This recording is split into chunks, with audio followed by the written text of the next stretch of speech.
दीपावली का त्यौहार खत्म हो चुका है और उसके बाद सोने चांदी के दामों में लगातार गिरावट का दौर जो है वो जारी था। इससे पहले दीपावली तक सोने चांदी की कीमतों में इस तरह से इजाफा हो रहा था जैसे आपके कान खड़े हो जाएंगे कि आखिर सोने के भाव इतने महंगे हो रहे हैं तो आप सोना खरीदेंगे कैसे। लेकिन अब शादी ब्याह का सीजन आ रहा है, सोने और चांदी की प्राइसें हैं उसमें लगातार ये तीसरा हफ्ता है जब दोनों के पैसों में लगातार गिरावट देखने को मिल रही है। तो ऐसे में अब क्या दुकानों पर भीड़ उमड़ रही है और जो तमाम व्यापारी हैं सोने चांदी के, उनसे हम जानने की कोशिश करेंगे कि अब जब सोना चांदी लगातार उसमें गिरावट मिल रही है तो बाजार में क्या रौनक दिख रही है, क्या ग्राहक आ रहे हैं और शादी विवाह का सीजन आ रहा है तो कितनी उम्मीद लगा के बैठे हैं कि इस बार मुनाफा अच्छा होगा और कारोबार अच्छा होगा। हम इस वक्त ऐसे ही एक दुकान पर मौजूद हैं जहां पर आप देखिए कि ये सोने चांदी की तमाम दुकान है, लोग आते हैं और शादी विवाह का जब सीजन है तो ऐसे में कितनी उम्मीद ये तमाम जो दुकानदार हैं वो बैठे हैं। इनसे बात करेंगे कि भाई साहब बताइए कि सोना चांदी अब तक तो बहुत आसमान छू रहा था,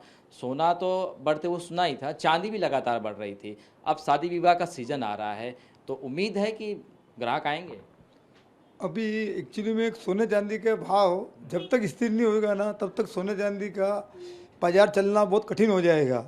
और जो बाजार में जो पहले जो गोल्ड और सिल्वर लेने का जो तरीका था, अभी पैसा इतना बढ़ गया कि मतलब पैसा लेके कैरी करके घूमना बहुत कठिन हो गया है। अभी कस्टमर आएगा यदि गोल्ड जूना गोल्ड लेके आएगा और उसके बदले में गोल्ड खरीदेगा नया तो जल्दी खरीद पाएगा। और पैसा कैरी करके लेके आने का और सोना खरीदने का बहुत टाइम लगेगा कस्टमर को अभी तक जमने के लिए। और सोने का भाव जब तक स्थिर नहीं होगा तब तक ग्राहकी मार्केट में अभी तक निकलना बहुत कठिन हो जाएगा। इसके लिए भाव स्थिर होना बहुत जरूरी है सोना चांदी। चीन ने भी बहुत सोना आयात कर लिया था, अमेरिका ने बहुत पहले सोना खरीद के रखा था, उसकी वजह से कई एक्सपर्ट कर रहे थे कि सोने चांदी के दाम में बढ़ोतरी हो रही है। अब लेकिन मार्केट बहुत डाउन हो रहा है, तीसरा हफ्ता है लगातार गिरते जा रहा है, क्या वजह मान रहे हैं? देखो, पहले क्या है कि इंटरनेशनल लेवल पे अनिश्चितता के हिसाब से सोने के भाव में बढ़ोतरी हुई थी और अभी सब कुछ ऐसा लग रहा है कि वापस इंटरनेशनल लेवल पे थोड़ा जो पहले अनिश्चितता थी वो अनिश्चितता कम हो रही है। और सोने का भाव मेन बढ़ने का कारण क्या, पब्लिक का विश्वास है। गवर्नमेंट ने HUID और GST ला के इसमें बहुत बड़ा योगदान दिया है। जब से HUID आया है तो उसमें ग्राहक को लगा है कि हमको सही पैसा देके सही चीज़ मिलता है। इसके लिए लोगों ने सोने में अच्छा इन्वेस्टमेंट किया है और वो सोने में जो इन्वेस्टमेंट किया है लोगों ने अच्छी खरीदारी की है और लोग इसमें पब्लिक को भी अच्छा बेनिफिट हुआ है, तो उसके हिसाब से सोने का भाव बढ़ा है। और रही बात चांदी की, तो चांदी में भी क्या है, जो जिस हिसाब से सोने का भाव बढ़ा उस हिसाब से चांदी का भाव बढ़ा नहीं था, उसके हिसाब से चांदी का भाव बढ़ा है। और उसमें भी सबसे ज़्यादा चांदी में क्या है, लोगों ने प्योर चांदी, चौरसा, बर्तन वगैरह सब ज़्यादा लिए, तो उससे क्या कस्टमर को भी अच्छा रहा और अच्छी ग्राहकी हुई। और रहा बात भाव उतरने का, अब भी जो भाव उतरा है वो देखो, आदमी चलते चलते थकता है, इसके लिए इतना बढ़ गया तो थोड़ा बहुत उतरना तो स्वाभाविक ही है। लेकिन वापस फ्यूचर के लिए सोने का भाव बढ़ना जारी ही रहेगा और ये सबके लिए अच्छा संकेत है। लेकिन भाई आपको क्या लगता है कि शादी विवाह का सीजन है, कारोबार अच्छा होने की उम्मीद है? क्योंकि दीपावली तक तो हमने देख रहे थे कि मार्केट में कारोबार अच्छा हुआ, लेकिन उसके बाद व्यापारियों ने कहा कि शायद शादी विवाह में और बढ़ जाए। ऐसा है कि गोल्ड का जो बिजनेस है और सिल्वर का जो बिजनेस है वो हमेशा ही जब तेज़ी होती है तभी व्यापार करने का भी उसमें मज़ा आता है और ग्राहक को बेनिफिट होता है। क्योंकि ग्राहक लोग जब भी गोल्ड बाइंग करते हैं और जो गोल्ड की रेट बढ़ती है तो ग्राहक को गोल्ड की रेट और सिल्वर की रेट का बेनिफिट मिलता है। तो इस प्रकार ये तेज़ी हमेशा कायम ही रहेगी। और जब ये बाजार स्थिर होता है उस समय बिजनेस अभी धीरे धीरे बिजनेस बढ़ता है। तो अभी यह हमको ऐसा लगता है कि बाजार में बिजनेस बढ़ना चाहिए और ग्राहकी भी अच्छी होनी चाहिए। और अभी लगन सराई शुरू हो चुके हैं तो ग्राहकी में कोई कमी नहीं होगी। और ये जो गोल्ड के रेट हैं और सिल्वर के रेट जो रेट हैं उसमें बाइंग करने का एक अच्छा मौका दिया है। तो इस मौके को ग्राहक लोग को लाभ, रिजनेबल रेट है और सिल्वर का भी एक इस स्तर पर हम देखेंगे बहुत रिजनेबल रेट है।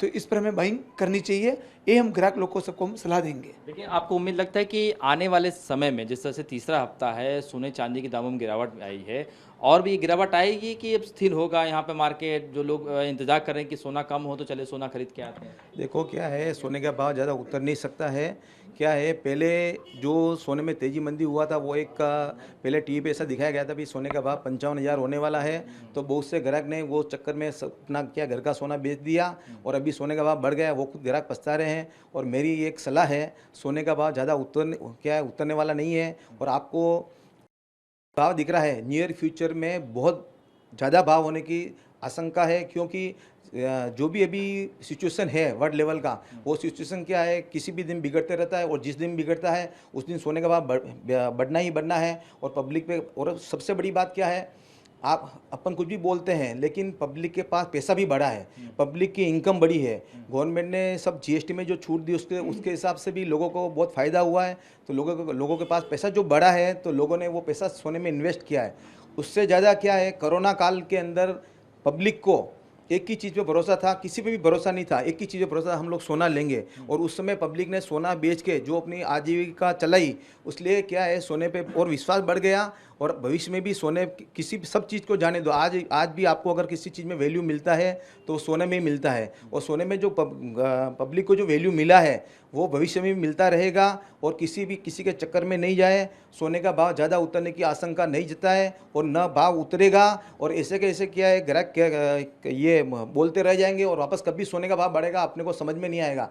इसके लिए ज़रूरत के हिसाब से या पैसा रहे तो सोने में इन्वेस्टमेंट करना चाहिए और सोना लेते रहना चाहिए। धन्यवाद। आप बताइए कि आपकी अब जब शादी विवाह का सीजन आ रहा है तो सबसे ज़्यादा क्या बिकता है? चैन अंगूठी के अलावा तो ठीक है, सबसे ज़्यादा क्या डिमांड होती है मार्केट? एक्चुअली में सबसे ज़्यादा सोने के अंदर छोटा आइटम अभी ज़्यादा बिक रहा है, 10 ग्राम के अंदर ज़्यादा माल बिक रहा है। चेन है, अंगूठी है या ब्रासलेट है, बड़ा चीज़ अभी तक इतना माल नहीं बिक रहा है। और मंगलसूत्र भी बिकता है, शादी ब्याह में मंगलसूत्र तो लगता ही है, क्योंकि शादी करना तो मंगलसूत्र तो बेचना बहुत अनिवार्य हो गया एक्चुअली में, समझ लो। और बड़ा चीज़ का भी उठाव नहीं है, बड़ा चीज़ का बिकेगा, स्थिर होना चाहिए भाव, तो फिर माल बिकेगा। एक आखिरी क्वेश्चन कि क्या ये सही मौका है जो पैसों में कमी आई, 600-700 रुपये जो कम आई हैं सोने चांदी की गिरावट, ये मौका है जो लोग इंतजार कर रहे थे कि शायद थोड़ा कर उनके लिए अच्छा मौका है कि सोने चांदी की खरीदारी कर लें? देखो, मेरा आपको एक ही स्टार्टिंग से यही सलाह है कि ये समय गोल्ड खरीदने का समय है। मंदी समझ लो कि आज एग्जाम्पल होल मार्क का रेट जैसे कि 1,12,000 के आसपास है, तो इसमें मंदी कितनी हो सकती है? 2,000 रुपये के आसपास, मतलब 1,10। और तेजी यहाँ से लगभग ऐसा बता रहे हैं कि 1,60,000 तक गोल्ड जा सकता है। ये गोल्ड की तेजी और मंदी का हिसाब। जैसे हम सिल्वर का रेट है 20,999 का, वो नीचे में 145, 145, 146 तक जा सकता है। हाई में ये 2 लाख तक शॉर्ट टाइम में आ जाएगा। तो इसलिए है, और आप जब भी बाइंग करें तो सर्वप्रथम आप गोल्ड के ऊपर HOD देखकर ही सोना खरीदें, ये सबसे बड़ी बात है। आप दूसरा कोई सोना नहीं ले, होल मार्क वाला 75% 18 कैरेट वाला गोल्ड खरीदे और 22 कैरेट 916 वाला गोल्ड जो गवर्नमेंट ने 6 HOD वाला जो नंबर दिया है वो नंबर देखकर ही आप सोना बाइंग करें, दूसरा सोना बाइंग नहीं करें। और हॉल मार्क पर आप सोना बाइंग करिए। और जो ये अच्छा समय है और शादी लगन सराई चल रहे हैं, तो इस समय में अपनी ज़रूरत के हिसाब से आपको सोना बाइंग करना चाहिए। और अगर आपके पास में एक्स्ट्रा पैसा है तो गोल्ड में आपको बाइंग करना चाहिए, क्योंकि जब भी आप कुछ भी अपना काम होता है, प्रॉपर्टी लेते हैं या जब भी आप कुछ बड़ा काम करते हैं, तब आप गोल्ड को जो सेल करते हैं तो गोल्ड का रिटर्न वैल्यू आपको 100% मिलता है। दुनिया में ऐसी कोई दूसरी चीज़ नहीं है जिससे हमको रिटर्न 100% मिलता है।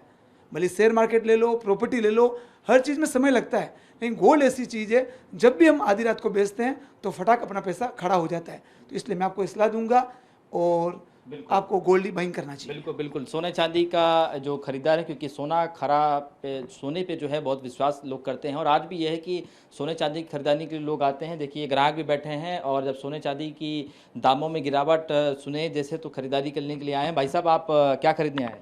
अंगूठी, सोने की अंगूठी लेने आए थे। अच्छा, अभी सोना सस्ता हुआ है? हाँ, बोला है कि 10,000 रुपये गिरावट हुई है, इसकी वजह से हम लोग लेने आए थे। अच्छा, अंगूठी चेन लेने के लिए आए थे। अच्छा, तो कम करे तो ज़्यादा तो कम होने वाला नहीं है, वो इसलिए सोच लिए हम लोग खरीदी करने के लिए मार्केट में निकल चुके हैं। शादी ब्याह पड़ा आपके घर में? शादी ब्याह भी है और इन्वेस्टमेंट वगैरह सोने के लिए बेस्ट चीज़ है। सोना एक मतलब जीवन साथी है जो अपने कभी भी जो सगा भाई काम नहीं आता उधर सोना काम आ सकता है। बिल्कुल बिल्कुल, सगा भाई जहाँ काम नहीं आता वहाँ सोना काम आता है। और इसी वजह से बाजारों में शादी ब्याह का सीजन है तो व्यापारी यही उम्मीद लगा के बैठे हैं कि जब जैसे जैसे शादी ब्याह नज़दीक आएगा, लोग घरों से बाहर निकलेंगे और सोने चांदी की खरीदी करेंगे तो व्यापार बहुत अच्छा होगा। जिस तरह से दीपावली में हमने देखा कि सोने चांदी तो थी, लेकिन उसके बावजूद भी कारोबार अच्छा था। ऐसे में अब तीसरे हफ्ते में लगातार गिरावट जारी है, उसके बावजूद भी बाजारों में रौनक दिखाई दे रही है। कैमरामैन साई के साथ शुभम पांडे, टीवी 9 भारतवर्ष, मुंबई।